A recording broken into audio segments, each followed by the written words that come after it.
ఏదైతే శేషసాయి గారు welcome to the four size TV అండి.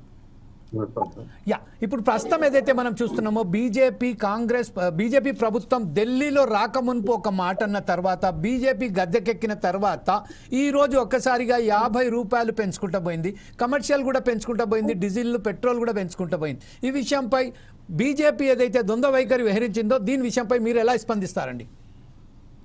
అందరికీ నమస్కారం. Yeah, please welcome sir. ఈరోజు పెట్రోల్ ధరలు కానీ రూపీస్ మీరే చెప్పారు. ఇప్పుడు ఈ గ్యాస్ ధరలు కూడా 50 రూపాయలు పెంచడం అనేది బాధాకరమైన విషయమే.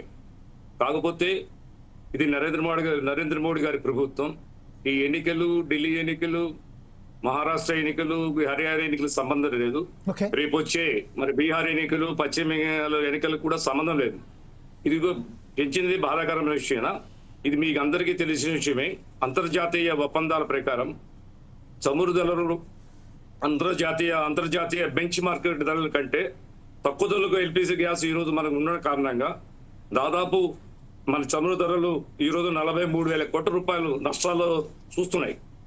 ఈ నష్టాల భర్తీకి ప్రభుత్వ రంగంగా అంతర్జాతీయ మనం ఒప్పందం కూడా చేసుకున్నాం.